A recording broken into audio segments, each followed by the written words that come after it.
Well, welcome everyone to our February meeting of the Mashpee Men's Club. We have an exciting meeting in front of us right now, and we begin each meeting with a pledge of allegiance to the flag. Please join me in that. I pledge allegiance to the flag of the United States of America and to the republic for which it stands, one nation, under God, indivisible, with liberty and justice for all. Thank you. So the first order of business is, as you know, last meeting we came up with the new slate of officers. So we have to make sure that we're actually legal in that, so we need to vote on that. So can I get a motion to accept the new slate of officers, which consists of myself, Bill Winters as moderator, Burke Johnson as secretary, Jim Facemeyer as treasurer. Burke is also going to handle speakers. Russ is going to handle trips, Russ Maloney, and Brad Sweet is going to handle publicity. So can I have a motion to accept that? Second. All in favor? Aye. Opposed? Dining room. Point of order, Mr. I have to get President. my gavel. Actually, Do we only do that at the end of the meeting? no, we do that at the beginning, but I think it's to elect the executive committee, which is, the officers were, the officer, It's not working. No, It died. pointed right at your mouth. how about that? Hello. No. there. It's not working. No. You press the button and then you shut it off. We- I'll speak as loud as I can. Some of the officers were actually elected at our June meeting, as you may recall. But on January 2nd, the executive committee met with a few other people invited. Anybody could have come to it. And they want to expand the executive committee from what the bylaws actually say, which is that the officers constitute the executive committee. So Russ Maloney and Brad Sweet would be additional members, they're not actually officers. I think it's all right. If we have to, we can call them vice moderators or something, which is authorized. But we're really voting now for the executive committee. And the minutes will so reflect, and as long as nobody has any problem with the motion and an approval, we'll go with that. Okay. So do we have any new members here this morning that would like to introduce themselves? I have a guest. Okay. I'd like to introduce my guest. This is Paul Colombo. Paul is a neighbor of mine, an old friend, a good friend, and Paul is the chairman of the Conservation Commission in town. So he is everywhere, all over the place, and one of the places he is in the woods, where ticks hide. And we all know who have experienced a tick bite. And so therefore, I thought he ought to know more than he might know already. So I've asked him to come and to listen to the message we'll receive today. Thank you, Paul? thanks for having me. Good to have you. Perfect. Paul, there's an application if you're ready right here. And if you don't have the little watch fob for using the computer out front, the senior center would like you to fill out this and they'll make you one. Sure. Okay? So pick them up and we've got a pen and we can go from there. Thank you. We hope you'll join. At our executive committee meeting, we decided that it would probably be a good idea to have a blanket authorization for the entire year to allow spouses and significant others and friends come to our meetings and our tours. That way nobody has to think about, gee, can I drive you or can I attend the meeting? We just want to approve it for the whole year. That way any of our brethren who maybe aren't driving as much anymore, they can always have their wife or spouse just bring them here to the meetings. So can I get a motion to approve? So that- moved. Okay, second. All in favor? Aye. Opposed? Sounds good. So we still have some committee positions that we need to have filled. The most important one is the chairman of the Boys and Girls fundraiser. We still don't have somebody to honcho that. Okay, thank you. So this year, we've cut back on the number of days, and we're only gonna be working with one supermarket, not two. So it's a lot less work than what Russ has done for many, many years. So it's a much easier job this year. So it's a very worthwhile thing for our club to do, raise money for the Boys and Girls Club. So if you think you can handle it, please talk to either Burke or myself about that. Russ? I'll be happy to work with the individual who speaks up, to bring them up to date and give them a hand and show them what to do and so forth. Okay, great, thank you for that. So we hope someone will step forward with that. We also need 2 to 3 people on the audit committee, the charitable contributions committee, and the nominations committee. So if you feel like getting involved in that, please talk again to Burke and myself. And all of our executive committee meetings for the year will be advertised. They're open to anybody in the club that wants to come and share your ideas. And we had a number of people come to our last meeting, and they gave us a lot of good suggestions. So we are always open for good ideas. So with that, it's time for our treasurer's report. I have a question before you go on.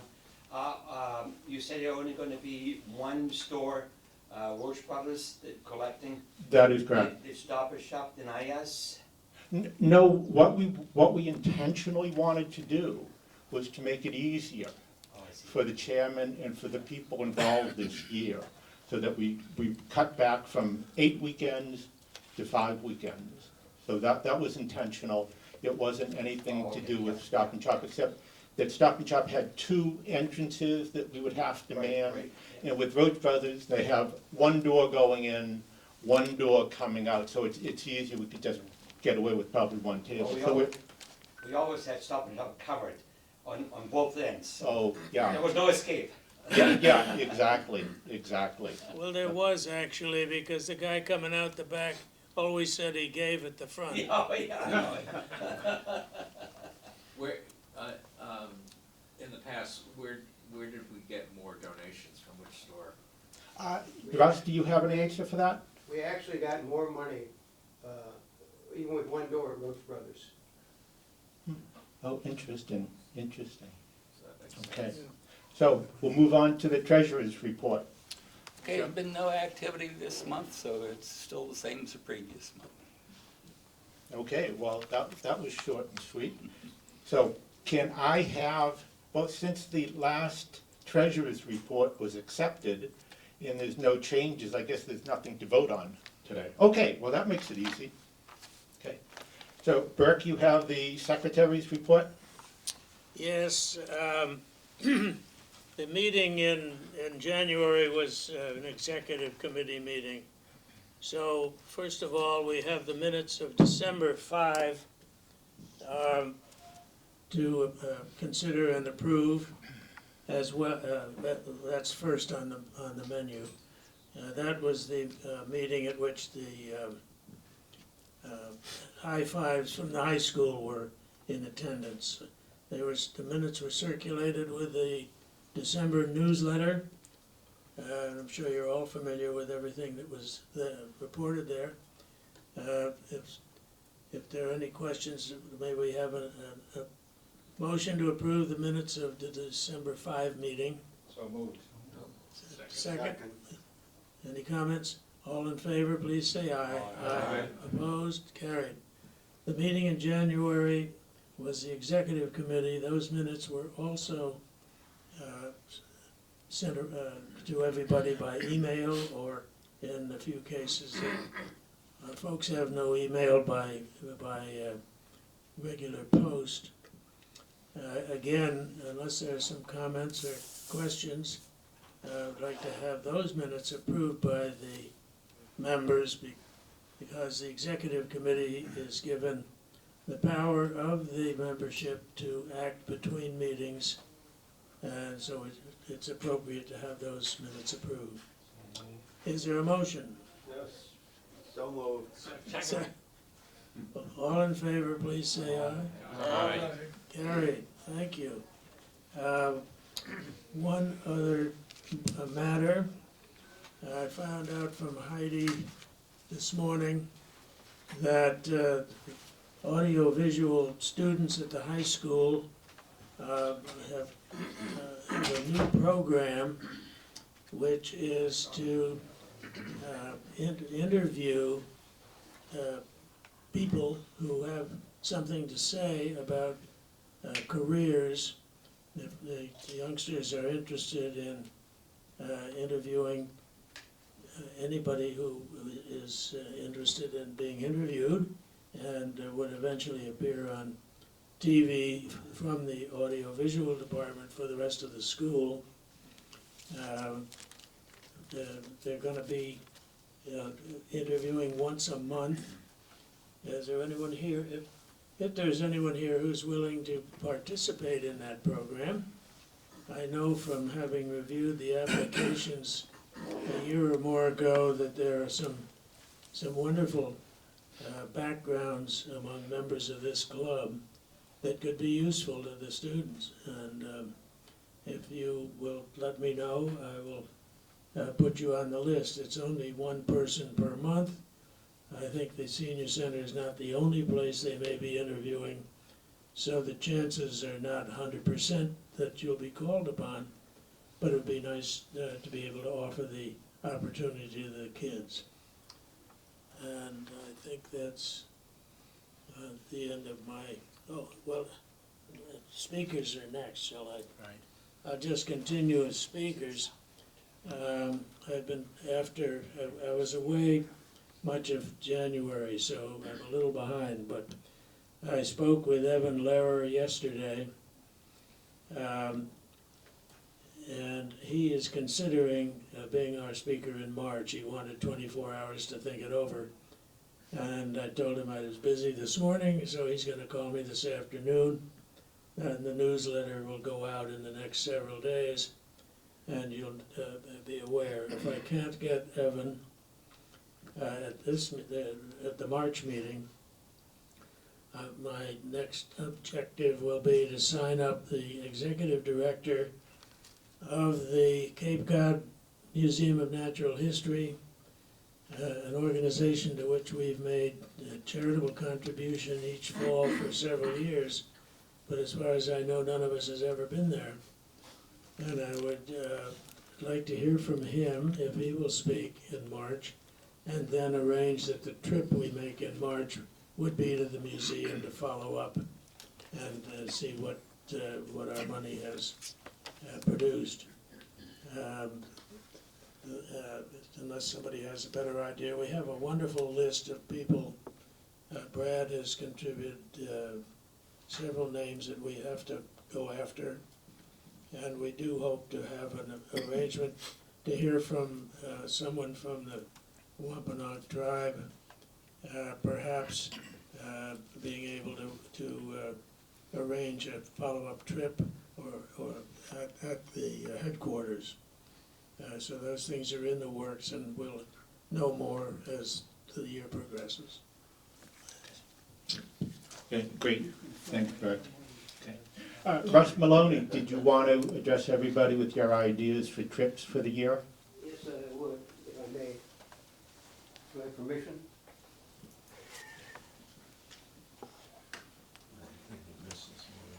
Okay. Have to use that. Nobody can hear me? Can you hear me now? Oh, yeah. Good morning. I took over the responsibility of doing trips. It sounds like Bert's taking half of it away from me. But at any rate, what it came up with, if you read the minutes from the executive committee member meeting, is that any trip that we have that requires an entrance fee, at the time a person or member signs up for that trip, they will have to pay for the entrance fee at the time. If they do not attend, the entrance fee is forfeited. So we've had a problem with people signing up for one trips and activities and wind up with just a fraction of those that signed up. And it looks a little embarrassing, and so we want to make sure that those people who do sign up are committed to going on the trip or activity. If it's a lunch, just a lunch we're going to, and the person signs up for that luncheon, there'll be a $10 deposit at the time of sign up. If you go to the lunch, your $10 will be refunded. If you don't go, you'll be forfeited. That sounds like it's pretty controlling, but at the same time, there's a reason because of lack of people signing up, or people signing up for lack of attendance after they sign up. So we want to make sure that we have people who are interested, who really want to go, and who will attend. If a person's sick or in the hospital or something like that, I'll personally make sure they get their money back. But you have to bring a doctor's note. Have a note from mother. I have, very quickly, with the help of a few of the other members, the executive committee, a list of potential trips and lunches for this year. Very quickly. And actually, I'm going to ask that, Yeah, let me put them in the I was newsletter. just going to say, I was just going to ask Berkeley if he could put them in the newsletter. Yeah. But what I do want to do is send out this,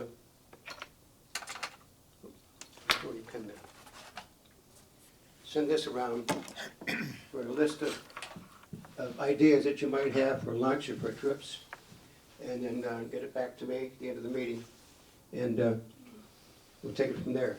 But as I said, our first luncheon, if we're going to be having a trip in next month, how about a luncheon this month, like next Tuesday? How's that? Good, Pardon? I'll start saving up now. Pardon? Want me to start saving up now? You can start saving up now, yeah. Okay. But I was thinking either next Tuesday or the fourth Tuesday of the month, we could maybe go to Wimpy's. We have our annual round table at Wimpy's, so to speak, where we all get together and talk about each other. And so if you'd like to go to Wimpy's, please raise your hands right now. Okay, that's 4. 5. So, need another piece of paper here, just to, There you go. and one pen. That doesn't work. We're not doing Mashpee High School this one? Well, I gotta keep this one. The high school, I sent them a request about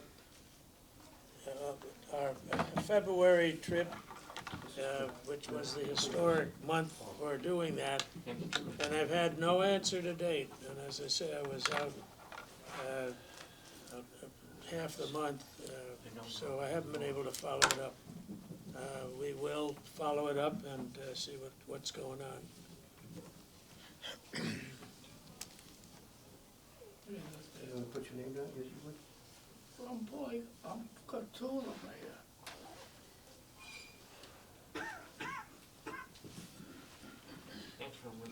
Are there, well, I'll also be asking information from you, the members, as to what other trips they might want to take in the newsletter that Berkeley will be sending out. They'll send out the list that we put together of potential trips. But,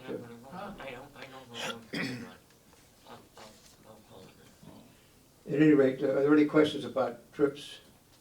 Can we email you with trip ideas? Oh, yes.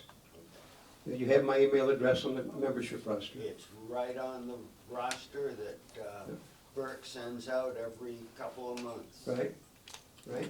Weren't we supposed to go to the high school last year and it got canceled? Yes, So when, we got canceled twice. The first time it got canceled was, I think, either weather or It was weather. something else, but it was put off until about May. And at the last minute, they called me and said that they had to do the MCAS that day, and therefore it had to be canceled. And there was no point trying to jam it in again, but to try and do it this February that we're in now. They do have a temporary acting principal, and I'm sure she's got her hands full. But as I say, I've had no answer and no time prior to this meeting from early January to follow it up. My intention is to be in touch with Lindsay Kett, who organizes the high fives, and I'm sure we'll get some kind of a response from her. I had suggested that, the Mashpee Archive, but that's only open in the summertime. That's been on our list. Yeah. It's on our list. It's on our list, the Mashpee Archives. In addition to the Wampanoag Museum, which is right up the street from that. We should get a speaker from supposedly that new storage plant that they're going to put in. Well, we tried for that, and Yeah. because the engineer would have been a huge source for us, and he died. And I just haven't been able to follow it up since then. There's a new one now. Yeah. It's on the list, at least up here. Any other questions about trips or lunches? Okay, so, What about somebody from the Wampanoags, like, I suggested? I've got your email, and The history of right, Mashpee, right. going way back. Berkeley has that information. Okay, Russ, on the Whitby's lunch there, I probably would like to go, but I don't know till I get home, till I look at my calendar, if it's a conflict or something like that. well, I What do we understand. do, call you if I Just decide? email me, Email, okay. email me. Okay. You got my email right there. Yeah, oh, yeah, I got it, yeah, okay, So- good, thanks. If you decide you want to go and you're not on the list, you haven't signed up for it today, just let me know by email. It'll be the 27th of February, and it's a Tuesday. All of our trips and lunches now will be on a Tuesday, only because we're somewhat accustomed to coming out on Tuesdays, so that might help for trips and attendance. Yes? What time is it? Noon at Wimpy's. Isn't Whitby's closed on Monday and Tuesdays? Are they? They normally close for a week or so. You better call and check to make sure. Well, I thought you were closed for 2 days. well, what I'll do, I'll check when I go home, and then I will email those people who signed up. Okay? Would Mr. Conwell like to give us a talk? Pardon? Would the gentleman from the Mashpee Conservation, would he like to give us a talk about some of the rules about the recent development? Our new member, Paul, Conservation Committee Chairman. Oh, He's sitting back there. yes. What about it? Well, Harold is Sign him suggesting that he would like to have him talk. Oh, Would he like to? oh, would you like to be a speaker Sure, I come in. at one point? Very good. Whippy's is closed Monday and Tuesday. Monday and Tuesday, okay, that settles that. You want- Don't give them back their $10. No. Yeah. So you wanna go maybe on a Thursday or a Wednesday? Gotta get it to our speaker here. How about a Thursday, because we've had some of our trips on Thursdays. And so we'll make it like the Thursday before that, which would be the 22nd. I don't have a calendar, I know. It's the 22nd. Yeah, Thursday, the 22nd. It's the 22nd of February. It's a Thursday. So it will be Thursday, the 22nd, at noon. The fourth. We still the 27th. 22nd, two. Okay, any more questions? Did you say second or seventh? 22nd, Two. 2-2. You know, like the 2-2? Moving along. Okay, that's enough of that then. All right, thank you, guys. I'll be getting more information out to you, and so will Bert. Thank you. Thank you. Brad Sweet has done a great job with the publicity, and I believe that he got an ad into the Mashpee Enterprise. So you got an article in the Yeah. Mashpee Enterprise. Not an ad, No but ad. We yeah, don't not an pay ad. for We're not anything. paying for an ad, but It's very easy, you just gotta adjust to their schedule, write something up, and we got everything else in there, exactly what Larry provided, except for the tick. They wouldn't take the tick. I tried, but they wouldn't take the tick. So the rest of the article is pretty much what we had to deal with, so. And Okay, we can great. do that anytime we like. oh, great. Proper lead time, hit their deadlines, not a problem. Perfect. And we had talked about maybe they would be able to circulate that to other papers nearby, That I'm perhaps. still working on. Yeah, I okay. tried to get a reporter here today, but no one was available. Right, right, As of this morning, no one was available. Right. Couple. right. And I live in Falmouth. The only reason that I'm a member of the club is because I saw an ad in the Falmouth Enterprise back in 2015, I think it was. So that would be great to get it to other communities. So thanks for that, Brad. And Bert let me know that Frank Landry is here. So we're happy to have you be here today. Frank turned 100 this year. Is that correct? Last November. Last November, so thank you so much for showing up. That's quite a milestone for everyone. Nice to see you, Frank. Thank you.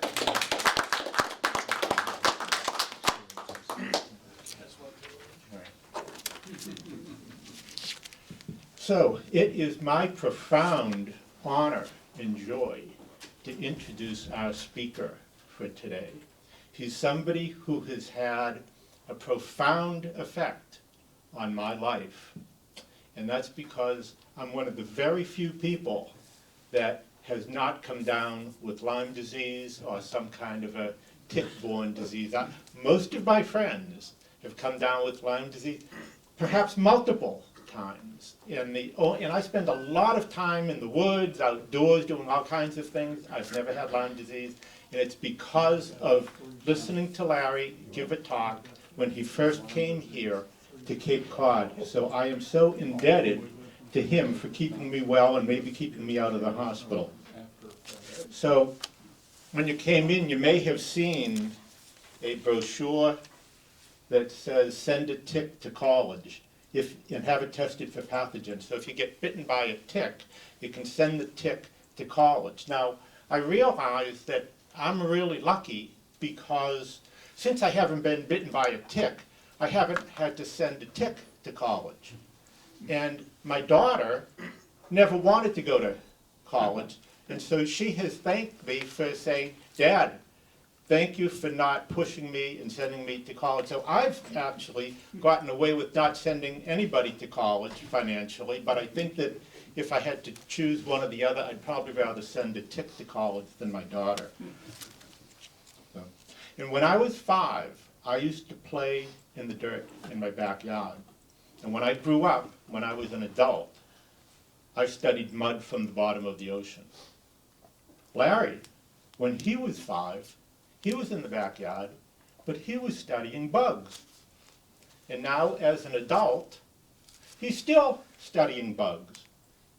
And it occurred to me that he really has a wonderful job, because psychologists and psychiatrists, they get to study just one species, humans, whereas Larry gets to study somewhere between 900,000 to 30 million different species. He got a BS in environmental science and biology at Fitchburg State, a master's in entomology at UMass Amherst.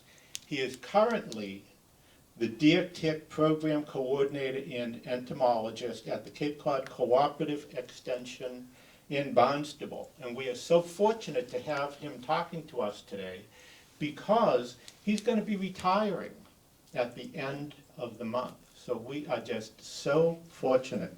So please help me welcome Larry Dapsis.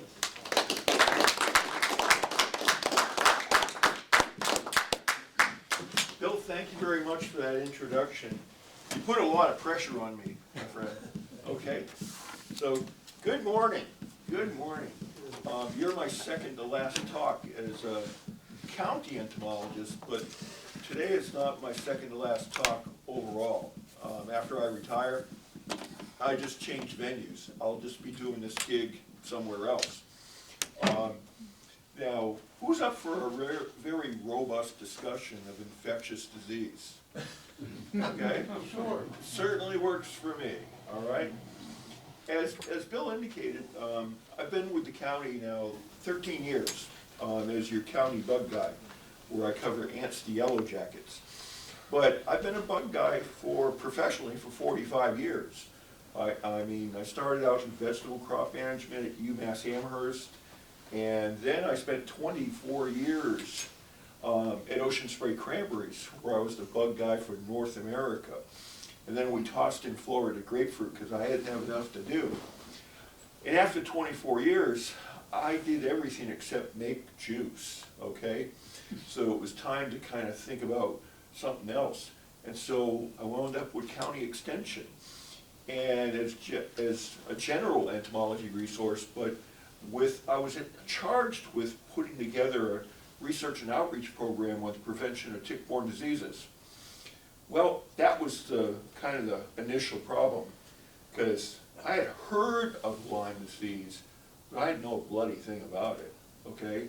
I knew some of my grandparent growers were afflicted with it, but I didn't understand remotely how much it probably impacted their lives, because growers don't tend to talk about health issues like that. And I never remember seeing a deer tick, ever. So I was on a vertical learning curve.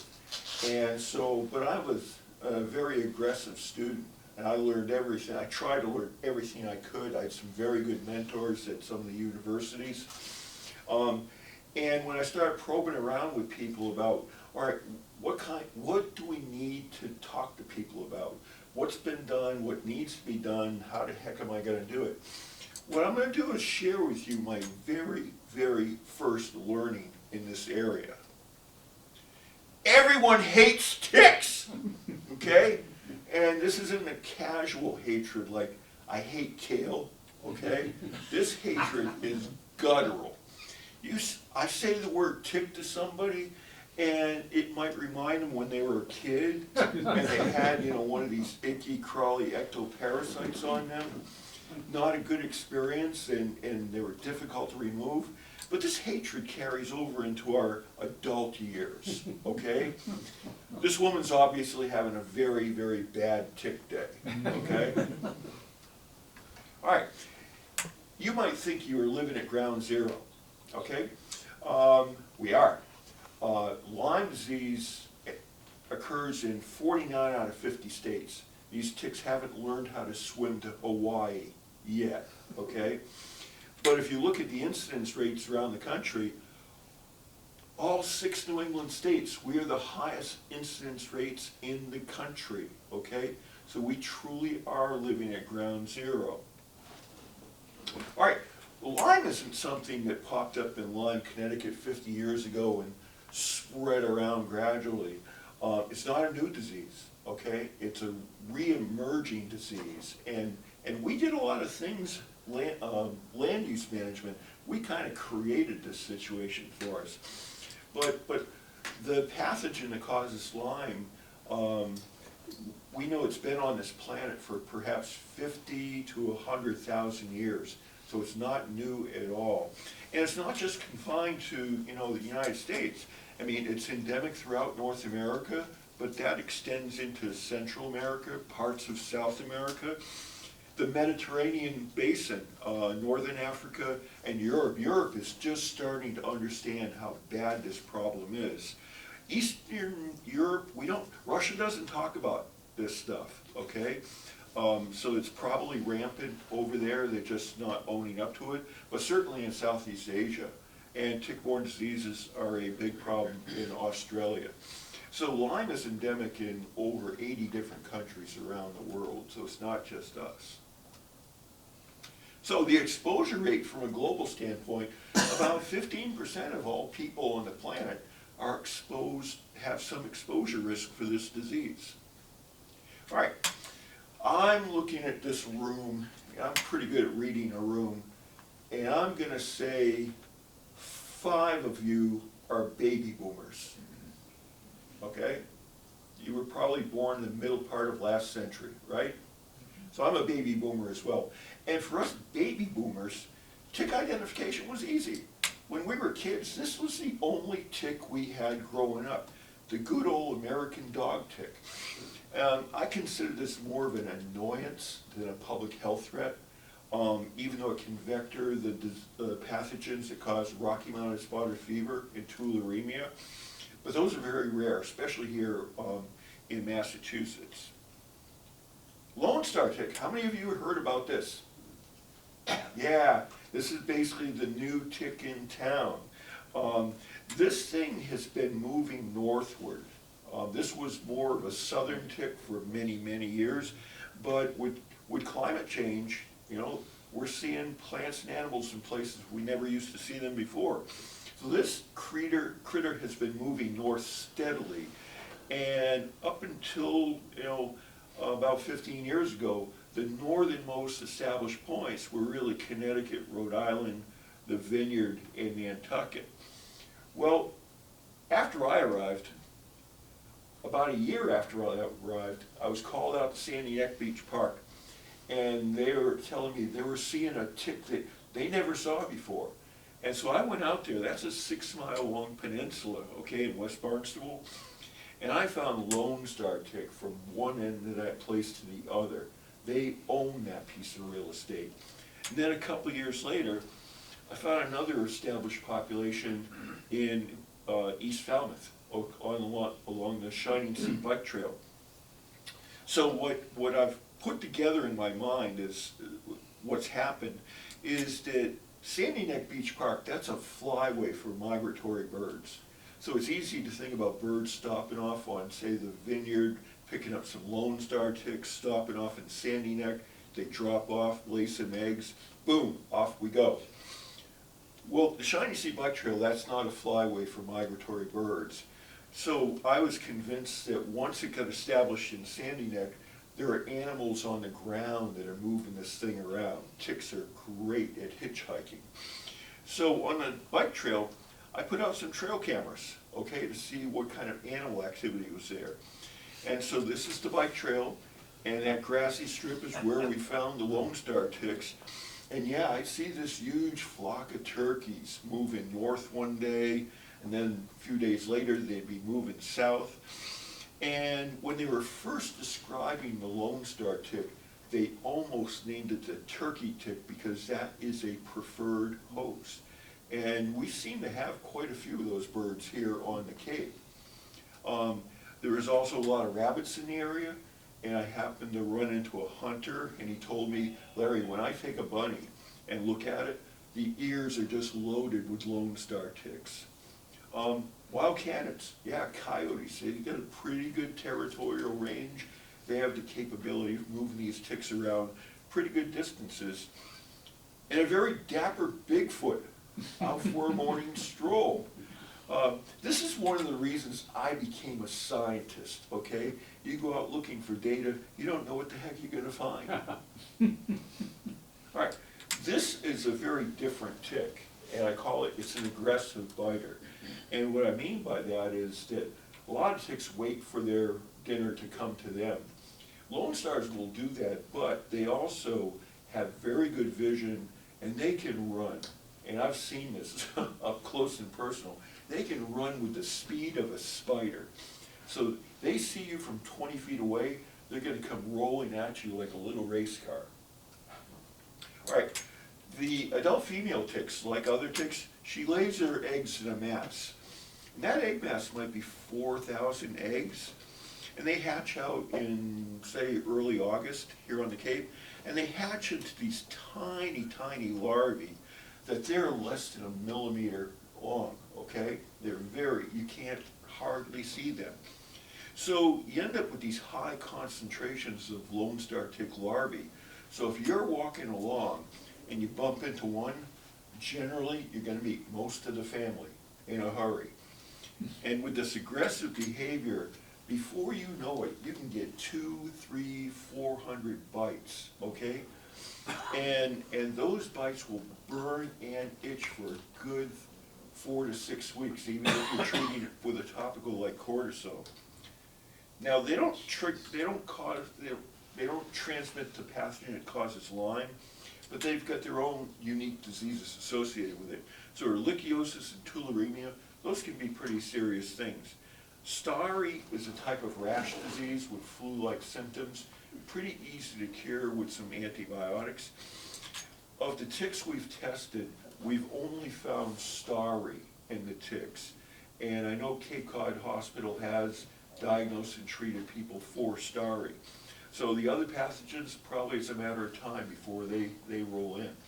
But the game changer with Lone Star is the bite of a Lone Star tick can trigger an allergy to red meat consumption, okay? And this can be as mild as hives, but all the way to anaphylactic shock. And it's not just beef, but it's pork, lamb, and even beef byproducts like beef-derived gelatin. And if you look at processed foods in the store, beef-derived gelatin is found in a lot of different places. And this red meat allergy, now I've learned that it's extended to high-fat dairy products like ice cream. Who can imagine living on Cape Cod and you can't eat ice cream ever again? That is totally unfair and tragic. So it seems like this red meat allergy, a lot is not understood about it. There's a lot of research that needs to be done. With Scott Cummins at University of North Carolina, he has found that about 10 or 15% of the patients, they can get over it, you know, with a properly managed diet. But 85% of people, you've got this for forever. All right, this is still the front and center player. We all call it the deer tick, but the more accurate name for this tick is the black-legged tick, and we'll get into the reasons for that in a minute. All right, you talked about not going into the woods anymore, and Bill goes into the woods. Tick habitat. I pulled this off the CDC website. It's accurate and misleading at the same time. So it's true. If you go into a woody area, tick country, you stay to the middle of the trail, there aren't ticks in the middle of the trail where there's no vegetation. But the minute you go into the adjoining vegetation, that's where the ticks are. So it suggests that you have to go into, like, you know, a national park, you know, a state park or state forest to get a tick bite. And that is completely untrue. Surveillance work in Connecticut showed that 2/3 of the people that were submitting ticks for identification and testing got them from their own backyards. Okay, so ticks and gardening are the perfect marriage. And you're not going to find deer ticks out in the middle of an open lawn. Direct sunlight, you know, short grass, direct sunlight, high temperatures, low humidity. Deer ticks can't survive that. But we know that Lone Star ticks can move into that environment. So for deer ticks, you go to the edge of the yards, you know, where you have your trees and your bushes, so you get shade, lower temperatures, much higher humidity. That's where you're going to find deer ticks. But think about those plantings at the edge of your house and along your walkway. You can get ticks there as well. I've had people call me and say, Larry, all I did was go out to my mailbox and I came back with ticks. And I said, do you have anything planted next to your walkway? Well, yeah. Well, you brushed into it. That's where the ticks are. All right. Deer ticks aren't like Lone Star ticks. They don't chase you. In fact, deer ticks are blind. So they're an ambush predator. They wait for dinner to come to them. So they have this particular behavior called questing. So here's an adult female deer tick on top of this twig, and she's got her front legs stretched up in the air like she's signaling a New England Patriots touchdown, okay? We need more of those next year. We need a lot more of those. But she's not. It's actually, her nose is on her front legs, and they have a very acute sense of smell. And one of the things they can smell is carbon dioxide. So as you're walking through an area and you're breathing, you're changing the concentration of carbon dioxide around you, and they can detect that. They can detect changes in temperature, like body heat, and they can detect vibration. So while she can't see you, she knows exactly what's going on, and she's going to orient her legs into where those signals are coming in, because at the end of those legs, she has this nice little claw. All you have to do is touch it, she'll attach, and then start climbing and looking for a place to settle down and have dinner. All right, let's look at the tick hardware. This picture in the middle, that's a tick head under a microscope. Those things on either side of the tick's head, those are called palps.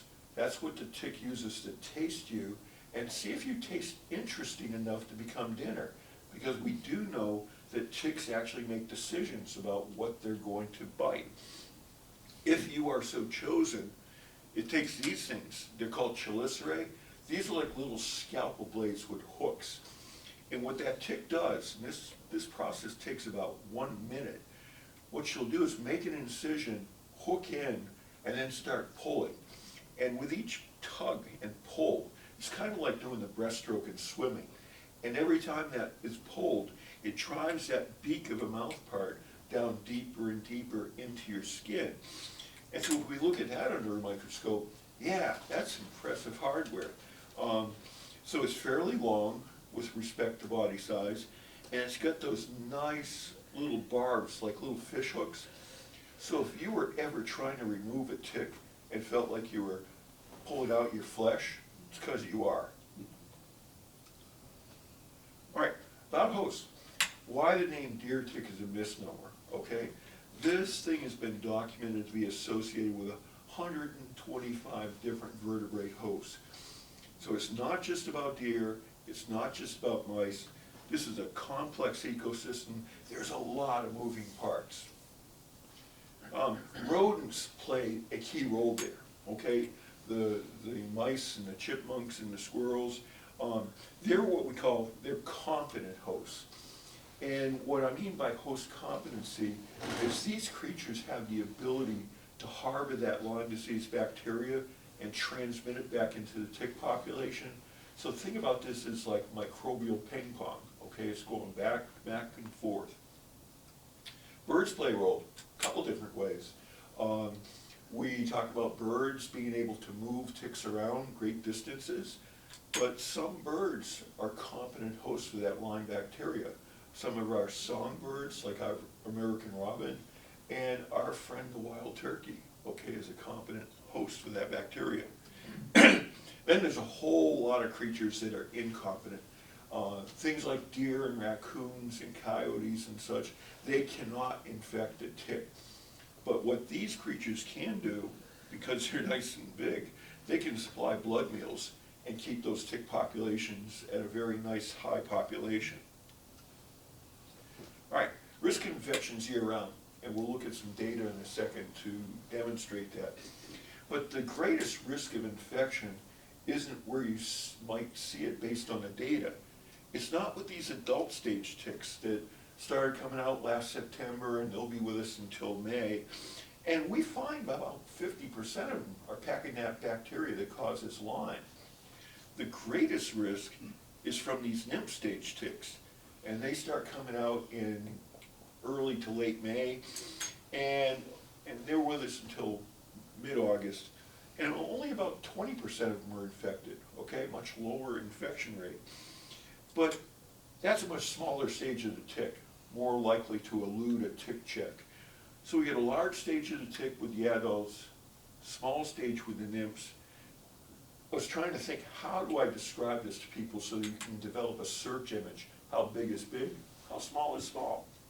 Well, it turns out bagel toppings work perfectly here, okay? An adult stage tick, they're the size of a sesame seed, okay? Even with my failing eyesight, I can see something like that. Those nymph stage ticks, they're the size of a poppy seed. So something that small with 8 legs, a bad attitude that can plant you on your butt for a long, long time, okay? I was doing this one workshop, and after I showed this, there was a woman who raised her arms and yelled, "I've never eaten another bagel again." And I was thinking about that. I said, okay, calm down, because you have options here. You can always go multi-grain, okay? So Cooperative Extension, we're here with solutions to your problem. All right, so if we look at Lyme disease by month, sure, we see cases of Lyme disease January, February, March, November, December, okay? So anytime, so when people ask me, including the media, Larry, when's tick season? And the media used to call me every spring, "Larry, when's it gonna be tick season?" And I said, well, tick season starts January 1st, goes to December 31st, and then starts up again January 1st, okay? Anytime you get temperatures above freezing and no snow cover, these ticks are active. But those nymph stage ticks that are out there in the summer, yeah, they are responsible for 85% of all tick-borne diseases. So we need to be vigilant year-round, like Mr. Winters is, but really be on our game during the summer months. And not everybody's impacted equally. This is Lyme disease by age, okay? So if you look at the far left, kids under the age of 10 have among the highest incidence rate of Lyme in the state. So this tells me that as I talk to parents, this shows us that everything we've been doing up to this point to protect our children isn't working, okay? We gotta rethink our game plan, and some of the things I'm gonna recommend, initially you may be very uncomfortable with, but they'll work. And then you see the incidence rates lower for people in their 20s and 30s. There's not as much outdoor exposure risk. People are starting careers, they're starting families. But as we get older, a couple things are happening. Our immune system is starting to play the back nine, so to speak, okay? And there's more leisure time as we get older, so golf and gardening and such like that. So we have a higher exposure as we get older, and we're more susceptible to these diseases. All right, if this was just all about Lyme disease, I would have put the period on the page here and we move on to protection. I think Basil Rathbone was the best Sherlock Holmes in film history, okay? I show this to younger audiences and they're going, who? Basil who? And we have some other emerging diseases that are very important. This top chart in blue, that's babesiosis, okay? And babesiosis is kind of like getting malaria. This can put you in the hospital in a heartbeat, and unlike Lyme, this can be directly fatal, okay? It's pretty serious stuff. The lower chart is anaplasmosis, and to a doctor it might look a lot like Lyme disease, but you don't flip a positive test, so unless the doctor knows that they should be looking for something else beyond Lyme. And finding a tick-borne disease literate doctor on the Cape, tall order. I'm not sure we have any, believe me, because I hear the patient horror stories. So the thing about these two diseases that's interesting is that they're not really found in younger people. They can occur, but not that often. 95% of the cases of these two diseases are people age 60 and older, okay? So as I started doing workshops and looking at my audiences, I was thinking about, let's take a look at demographics on the Cape, because I see an older crowd in a lot of places I go. So I looked at the demographics, and if you look at the median age of people in Massachusetts, 39 years old, okay? That means 50% of the people in the state are older than 39, 50% are younger. We have 2 towns on the Cape. Median age is 60, Truro and Orleans, okay? And if you look at these other median ages, basically in their 50s. Mashpee, median age 52, well above the state median. So it tells me that I have a clientele, so to speak, that's tremendously at risk for all of these tick-borne diseases. So venues like senior centers and libraries and sporting group clubs and garden clubs, those are very important places that I do this type of work. All right, and if we look at the landscape, we did aggressive surveillance for 6 years. To Bill's point about sending a tick to college, I sent 4,000 ticks to college over the course of this research. And what we found is the pretty interesting distribution. We studied 14 different places on the Cape and the islands. And so for Lyme, we found, tick infection rates ranging 20 to 40% on average. For Babesia and Anaplasma, as low as 3%, but up around almost 20% of the ticks infected. And relapsing fever, which is something fairly new to our understanding, averages about 3%. We look for RMSF, Rocky Mountain Spotted Fever, in the dog tick population, just because we had 1 case of Rocky Mountain about 9 years ago, a 10-year-old girl in Brewster.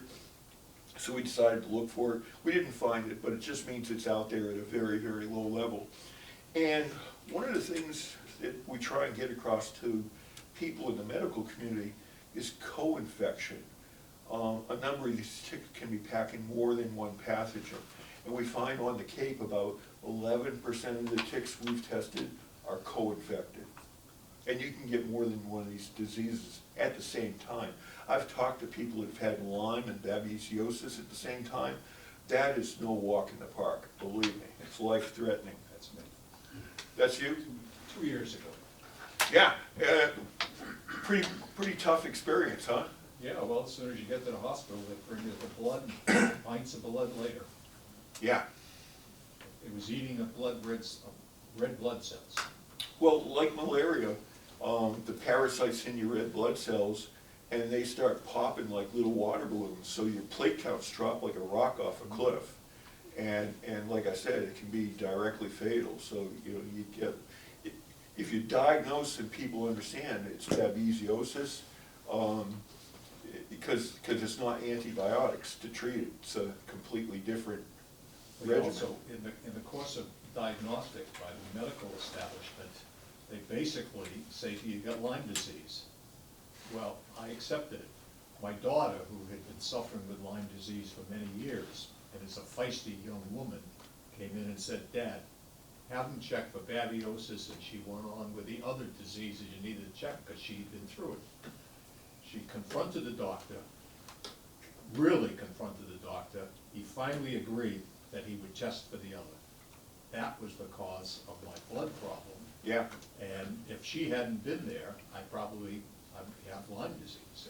Yeah. Who knows? I tell people requesting a full panel is prudent, okay? But, and that's why we host physicians forums. We have a tick-borne disease working group, and that's one of the things we do. We invite the doctors to a location. We bring in top-flight researchers because we need to elevate the knowledge level of the medical community here because they are not there. And so it also tells me that if you go to areas of the country like southern states where Lyme is not that common, if you get Lyme disease down in a place like Florida, what are the chances of a doctor even recognizing it? There are doctors down south that say, Lyme doesn't occur down here. Well, yes, you can. So lots of work to do on that end, which is why it brings me to our prevention program. Don't get the damn tick bite in the first place. All right, we also have a 5th disease that was brought to our attention, Powassan virus.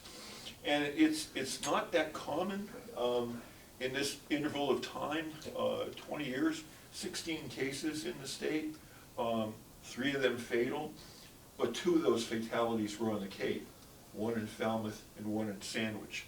So we decided that we should do some surveillance for this thing, see what the landscape looks like. So I partnered with Steve Rich at the Laboratory of Medical Zoology at UMass Amherst, and they've been my principal collaborator since I got here. They are a great lab.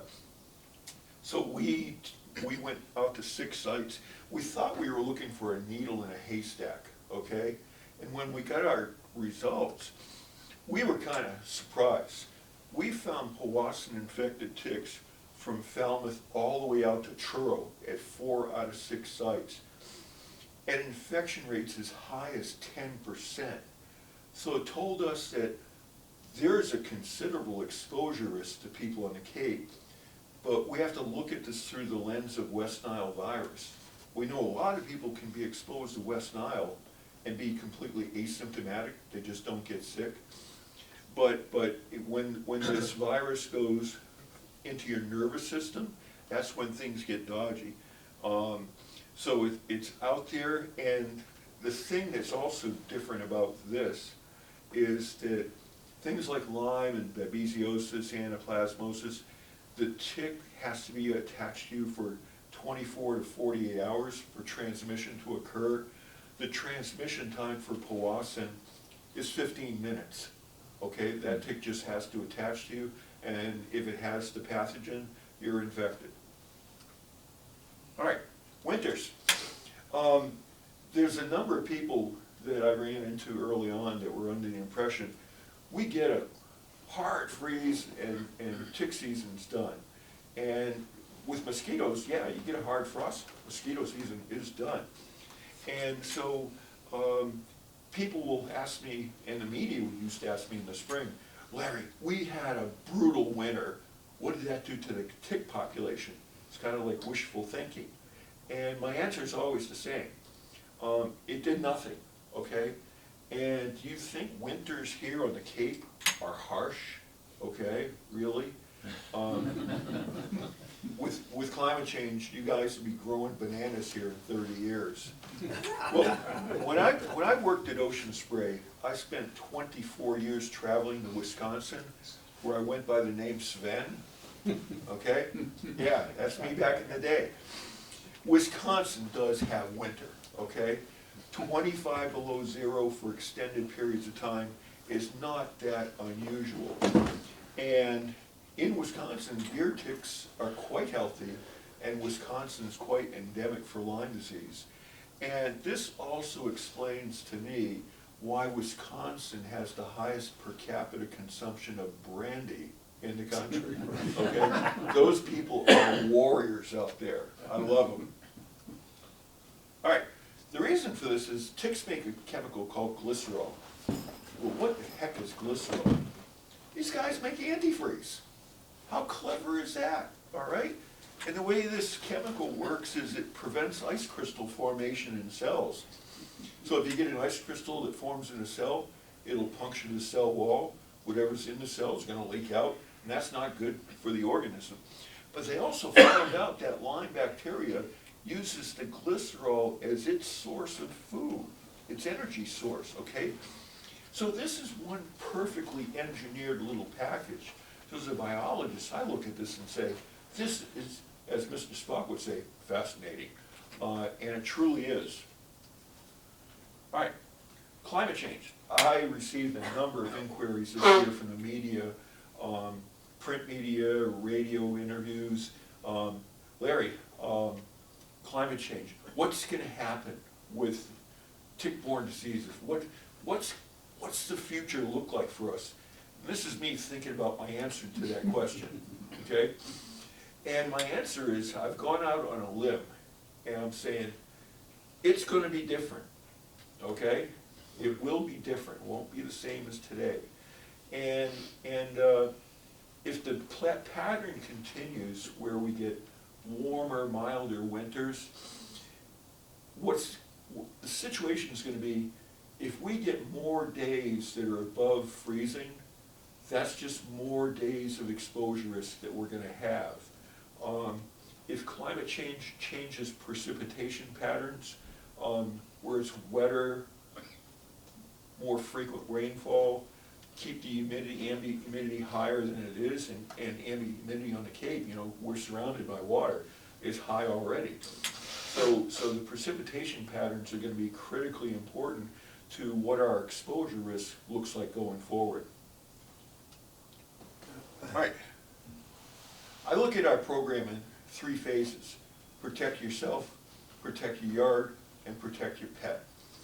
Now, in retrospect, the way my job description should have been written is to keep people away from doctors and hospitals by whatever means necessary, okay?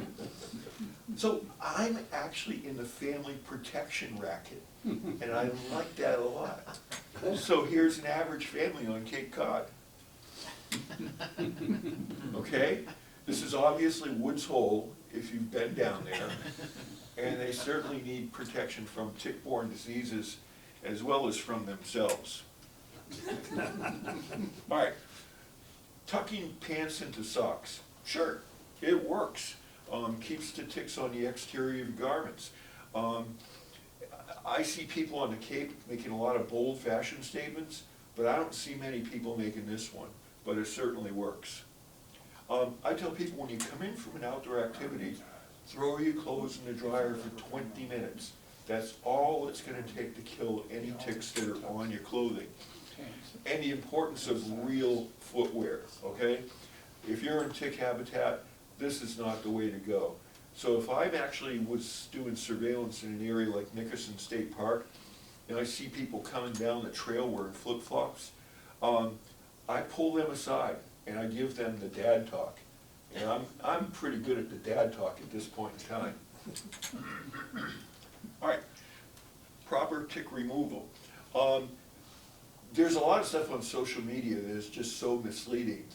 Put Vaseline on it or dish detergent, the tick will back out, or suffocate it. I don't know who invented the flaming match trick, but I've seen that done when I was a kid. Really, it's pointy tweezers. That's the order of the day. So you just grab that tick by the head as close to your skin as you can get it. And you don't have to be Arnold Schwarzenegger and rip the thing out, okay? Just gentle upward pressure and the tick will pop. If you see something left behind, okay, that's when people go to 911, call Larry. And I get calls from people, Larry, the head's embedded in me, and do I have to go to the ER and get it surgically removed? I say, no, that's that beak of the mouth part, okay? I'm not gonna hit you with this, but it makes a good prop.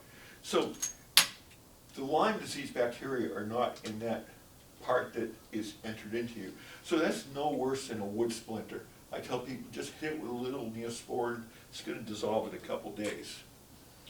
I tell people, record the date. I think that when you know you were bitten by a tick, because the symptoms of Lyme disease could show up in 3 days, might take 2 weeks, might take a month, might take more.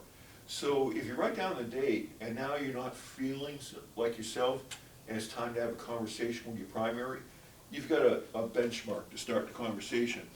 Save the tick, okay? There's an opportunity to send that tick to college. Because at the lab at UMass Amherst that we work with, you go to tickreport.com, it's a really easy submission process, and once they get that tick, you're gonna get your tick report in 2 to 3 business days. And unlike the human blood test for Lyme, their test is 99.9% accurate, okay? So they have a searchable database. You can go to tickreport.com, click on statistics, put in a few area codes, it'll pull up all the tick reports for that neighborhood. So I brought a few examples of tick reports to illustrate what this is all about. So here's a tick that was off a 3-year-old boy up in Norwell. This tick was attached to his head. And they send you back pictures of the feeding state of the tick. that tick was fully engorged, meaning that tick was on that kid's head for maybe 5 days. He obviously didn't have a hairdo like me, okay? So plenty of time for transmission. Well, this tick tested positive for, the top one is Borrelia burgdorferi. That's the agent that causes Lyme disease. So without medical intervention, this little boy certainly would have came down with Lyme disease. But this tick was also positive for Babesia, okay? Now we already know babesiosis is very uncommon in younger people, but it can occur. So we have this co-infection thing going on. So for the patient, these are hard data that you can present to a doctor and say, hey, I was potentially exposed to this and potentially exposed to this.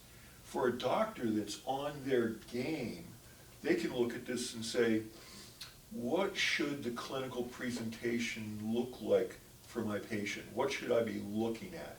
So for a doctor that's willing to look, and doctors were really lukewarm when we introduced this, okay? Larry, go back out into the field and play. We're doctors, we know everything, okay? But there are some doctors that are coming around, and I've heard from people that the doctor didn't do anything until they get a copy of the tick report. Well, here's a tick report a little closer to home. This is a 63-year-old woman in Eastham. Her tick hit the lottery. It was positive for every single pathogen of interest to us, and that tick was partially fed. So we don't know the patient outcomes of these, but I'm trying to think of what would the combination of those pathogens look like in a clinical presentation. No idea. All right, now there's a vaccine that's been under development for years by Pfizer, and last year they launched phase 3 clinical trials. Well, one of the big participants in this were people on Martha's Vineyard in Nantucket. Well, according to this article, and it's unfortunate, the company that was doing the vaccinations, they didn't follow the protocol properly. So it invalid, a third of their data just got thrown out the window. So if they had a timeline, I think, of submitting a package to FDA for approval for 2025, it's going to push that out to at least 2026. And another discovery made last year was really interesting by my colleagues at UMass. They found out that there's a component in deer blood that takes that Lyme bacteria and just obliterates it. So there's some factor in deer blood that they're trying to figure out what it is, and there may be a therapeutic agent as a result of this research, which is pretty interesting. All right, I talk about repellents with people as a first line defense. And repellents come in a few different flavors. So you get this group up top, so products that contain DEET or DEET alternatives like picaridin or oil of lemon eucalyptus. And these are for treating exposed skin. And it means that the tick's not going to bite you where the repellent is, but it might keep walking around until it finds a place where there's no repellent. Then you get these group on the bottom, all natural, okay? And these products really resonate with parents. They're convinced I'm using something safe and effective on my kids, and nothing could be further from the truth. The difference between these two groups is the group up top, those are EPA-registered products, meaning if the label says it repels ticks and mosquitoes for 6 hours, there are data on file at EPA to support that claim. These all-natural products, there's a loophole in pesticide registrations. These are EPA registration exempt, meaning they don't have to test or prove or provide any data that they work at all. They are completely fraudulent products, okay? And I can't tell parents enough about this. I wish the FTC would come in and just blast them off the shelf like they do with fraudulent bedbug products and other things. But they're a menace. There's a repellent to treat clothing, okay, that contains the active ingredient permethrin. Pretty interesting. So if it's treating pants, this is a picture from my sock drawer. Some days in the office I like to have superhero day, and for treating footwear. And when I was initially doing research with this active ingredient, I found that if a tick is on a permethrin-treated surface for 60 seconds, it's guaranteed to die. And as Martha says, that's a good thing, okay? And death might take 5 minutes, might take 10 minutes, a little bit longer, but the outcome is absolutely guaranteed. This is the most effective tool in the box. The big problem that I discovered is that on the Cape, you could not find a place to purchase it, okay? So what I did was I sat down and met with all the owners or managers of the major garden centers on the Cape, and I convinced them to stock these products. And I periodically go into stores just to verify, okay, they're on shelf. So, okay, products on shelf, how are sales? And in recent years, it's flying off the shelf. In fact, one of the garden centers told me they're out of stock more than in stock. And at Scenic Roots, I think in Sandwich, they told me that some customers are coming into the garden center just to buy the permethrin. So the word has gotten out, and it's having an impact, okay? We got our report card several years ago. I got a call from Dr. David Scale at the Harvard School of Medicine, and they were studying trends on different diseases. And when they got to Lyme, they were baffled. And he called me and said, Larry, whatever you're doing, keep doing it, because Barnstable County is the only county in the state where the incidence rate of Lyme is not going up. So you guys are all listening to the message, and we're all benefiting, okay? It's been a great, great result, great result. How do you apply it? Spray. Yeah, it's a spray. Well, there's a couple different ways to get at this. So if you treat your clothing, it'll keep its activity through 6 washings, because permethrin's not that water soluble. And for footwear, treating footwear is absolutely critical, because those nymph stage ticks that are out there in the summer that cause 85% of all of our problems, they're down in the leaf litter, okay? First place they attach to your shoes. So I tell people, treat your footwear every 4 weeks, okay? And what I tell people from a practical standpoint, put this in your phones, your smartphones, in a calendar as a reoccurring appointment. So when 4 weeks is up, you'll get a little flag and say, oh, time to treat the clothing. So this is working really like a charm. Now, there are several formulations. So Sawyer's a water-based pump spray. A lot of the other products are aerosol products. It doesn't matter what brand or formulation you get. They're all identical, okay? They're all 0.5% permethrin. So just get it, doesn't matter what brand. And there's a person that came from a sales and marketing environment like Ocean Spray. I'm always thinking, how do you market these concepts and broaden the exposure? And I was thinking, you know, we've got a holiday coming up, Valentine's Day. So think about that candy, think about those flowers, think about a can of permethrin.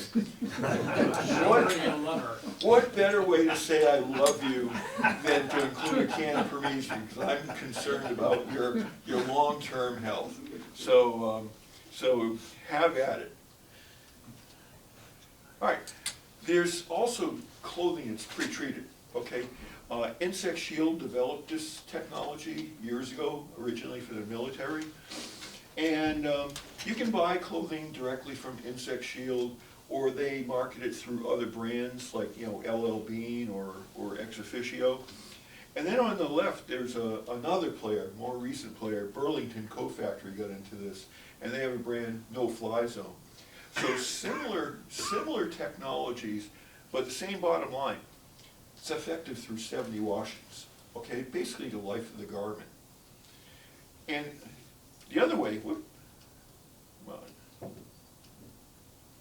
or you can send clothing to Insect Shield, and for about $10 a garment, they will treat them and send them back to you within a couple weeks with the 70 washings claim, okay? So there's 3 different ways you can skin this cat.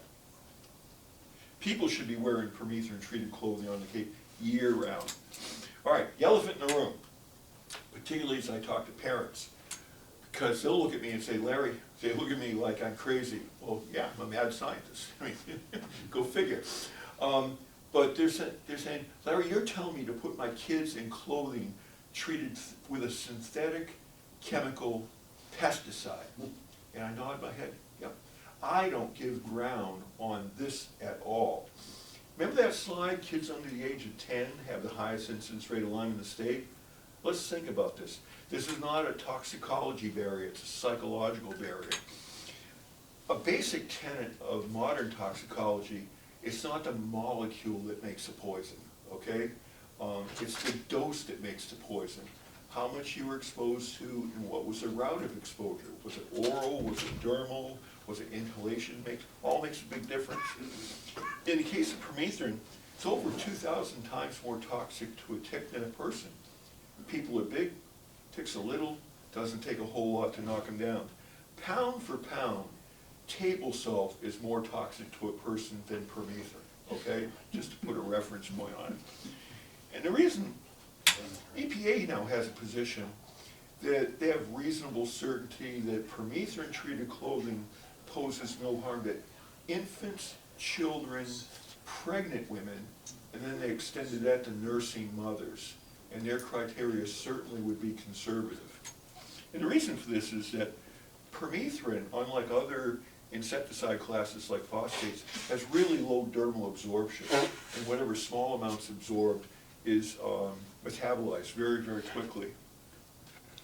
National Research Council, that is a heavyweight group. And because this was developed for the military, they said, we're going to have people in this clothing for long periods of time. What are the implications? So in their evaluation, they had people wearing permethrin-treated clothing 18 hours a day, every single day for 10 years, and when they rolled up that aggregate exposure, they saw no reason to expect an adverse effect. And finally, the last thing I show people is permethrin's the active ingredient that you would literally slather on an infant for scabies mite at a much higher concentration, and it's the active ingredient being used to treat head lice, which is now making a comeback in our school system. So as a professional entomologist, when I look at this, what I see is a very low risk cup for permethrin exposure, and I weigh that against the consequences of one of these tick-borne diseases. For me, that is easy, easy math, okay? All right, phase 2, protect your yard. I'm a proponent, yes? Larry, sorry for interrupting, but we have to be wrapped up in about 5 minutes. So I know we could probably hear you all afternoon, it'd be really exciting, but we need to clear the room out. You're taking my time. I'll wrap up very quickly. Okay.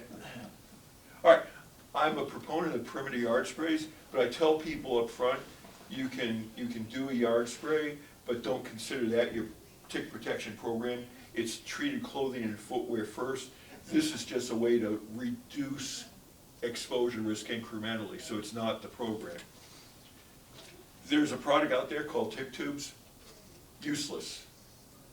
Another fraudulent product. They're cotton balls in a tube with permethrin, and the research showed that they don't work at all. Oh. And protect your pets. So there's a lot of over-the-counter products out there. K9 Advantix 2 for dogs has ruled the roost for a long time.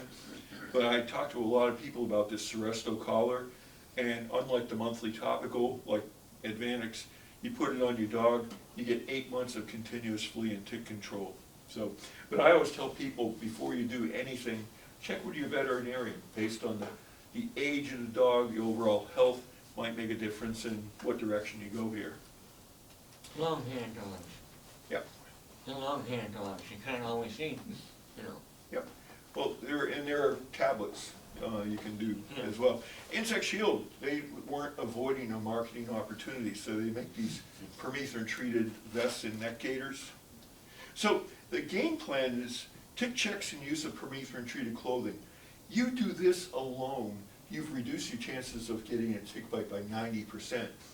You factor in a perimeter yard spray and pet protection. 1, 2, 3. We've tried to make this as simple gets. And this information is really all contained. I received a grant from Cape Cod Healthcare, and I made a 10-part video series, including permethrin-treated clothing and footwear.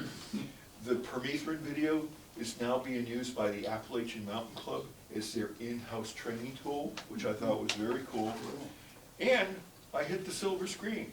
An independent filmmaker made a documentary about me that screened at the Woods Hole Film Festival, which is a big deal. So the film is called Tick Days. It's with the Boston Picture Group, 18 minutes long, and it's a good introduction to who I am and why I do what I do. Oh, I lost my orientation there. So my new granddaughter, Morgan Taylor, and I will be happy to address any questions you may have.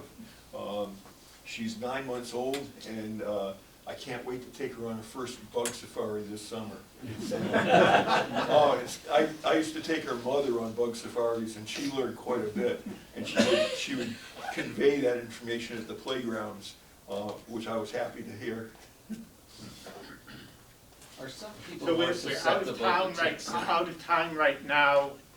Whoever has the most burning question, we'll take 2 questions, and then we'll have to wrap it up. Are some people More more? susceptible to, Yeah, I have conversations with people that will say, hey, I was out with my wife or my husband or my whatever, and they were getting the ticks and I wasn't, or I was getting the ticks and they weren't. So are there tick magnets? And it seems like that is the case, because we know with mosquitoes, you have a group of people, mosquitoes are gonna home in on a person based on how you smell, how you overall look. And it seems like ticks have the ability to make some decisions about who they're going to attack. So, yeah, it seems like that's the case.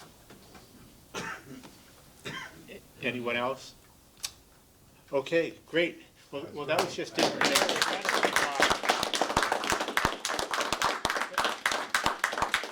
Thank you so much. Any other business that anybody has today? Okay, can I have a move to adjourn? So moved. Adjourn- You did a great job. Thank you. Thanks, Peter. Okay. Thank you all for coming. We have the raffle now.